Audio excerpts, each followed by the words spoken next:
सोचिए, अगर किसी देश पर चारों तरफ से मिसाइलें बरस रही हों, आसमान में लड़ाकू विमान घूम रहे हों, समुद्र में युद्धपोत खड़े हों और पूरी दुनिया उस देश को घेरने की तैयारी कर रही हो, तो क्या उस देश का कोई भी इलाका सुरक्षित बच सकता है? ज्यादातर लोग कहेंगे नहीं, क्योंकि युद्ध में कोई जगह सुरक्षित नहीं रहती। लेकिन अभी जो हालात मिडिल ईस्ट में बने हुए हैं, उन्होंने दुनिया को हैरान कर दिया है। ईरान के कई ठिकानों पर हमले हो रहे हैं, तनाव लगातार बढ़ रहा है, बड़े बड़े देश अपनी ताकत दिखा रहे हैं। फिर भी ईरान के अंदर एक ऐसा बंदरगाह है जिसे अब तक किसी ने छूने की हिम्मत नहीं की। ना वहां मिसाइल गिरी, ना कोई ड्रोन वहां गया और ना ही किसी युद्धपोत ने उसकी तरफ बढ़ने की कोशिश की। अब असली सवाल यहीं से शुरू होता है। आखिर ऐसा क्या है उस जगह पर? क्यों अमेरिका जैसा ताकतवर देश भी वहां हमला करने से पहले 100 बार सोच रहा है? क्यों इजराइल, जो अपनी सुरक्षा के लिए किसी भी हद तक चला जाता है, वो भी उस जगह से दूरी बनाए हुए हैं? और सबसे बड़ा सवाल, क्या इस पूरे खेल के पीछे भारत की कोई ऐसी चाल है जिसने दुनिया की बड़ी ताकतों को भी रोक दिया है?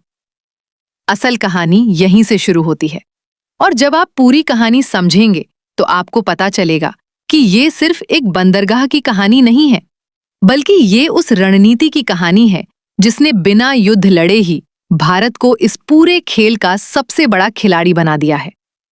अब आप सोच रहे होंगे कि एक साधारण सा बंदरगाह इतना खास कैसे हो सकता है, लेकिन सच ये है कि चाबहार सिर्फ एक बंदरगाह नहीं है, ये एक रणनीतिक चाबी है, और इस चाबी का बड़ा हिस्सा भारत के हाथ में है। कुछ साल पहले तक भारत के सामने एक बहुत बड़ी समस्या थी। भारत अगर अफगानिस्तान या मध्य एशिया के देशों के साथ व्यापार करना चाहता था, तो उसके रास्ते में पाकिस्तान आ जाता था। पाकिस्तान ने कभी भारत को जमीन के रास्ते जाने की अनुमति नहीं दी। मतलब साफ था, अगर भारत व्यापार बढ़ाना चाहता है तो उसे नया रास्ता बनाना ही होगा। यहीं से भारत ने एक बड़ा फैसला लिया। भारत ने समुद्र के रास्ते अपना नया रास्ता बनाने की योजना बनाई, और इस योजना का केंद्र बना चाबहार पोर्ट। भारत ने ईरान के साथ मिलकर इस बंदरगाह को विकसित करना शुरू किया। सड़कें बनी, टर्मिनल बने, क्रेन लगी, कंटेनर सिस्टम बना, और धीरे धीरे ये बंदरगाह अंतर्राष्ट्रीय व्यापार का एक बड़ा केंद्र बनने लगा। भारत ने इसमें करोड़ों डॉलर का निवेश किया।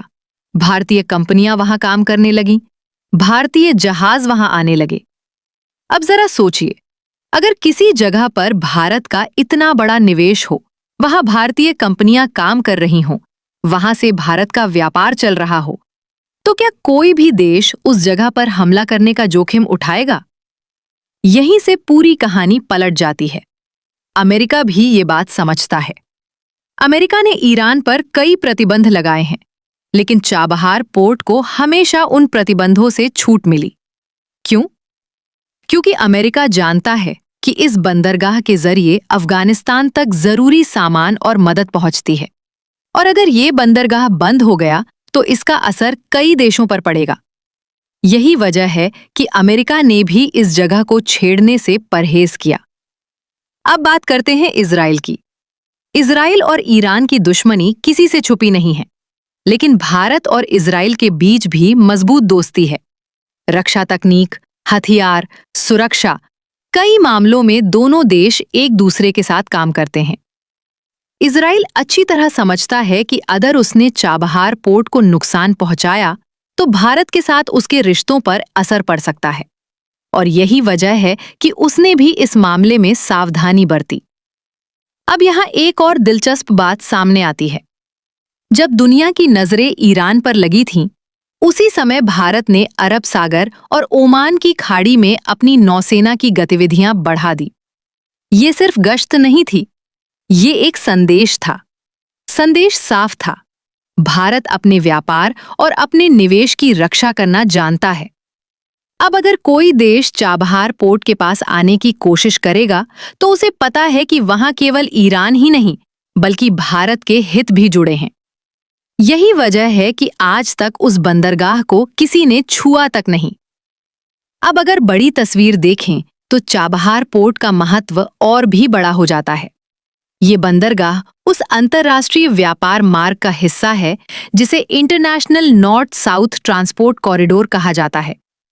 इस रास्ते से भारत रूस, यूरोप और मध्य एशिया तक व्यापार कर सकता है। मतलब ये केवल एक बंदरगाह नहीं, बल्कि पूरे क्षेत्र की आर्थिक धड़कन बन सकता है। और यही वो कारण है जिसकी वजह से आज चाबहार पोर्ट को लेकर इतनी चर्चा हो रही है। अब अगर तुलना करें तो चीन ने पाकिस्तान में ग्वादर पोर्ट बनाया था। उसे बहुत बड़ा प्रोजेक्ट बताया गया, लेकिन वहां सुरक्षा समस्याएं, स्थानीय विरोध और आर्थिक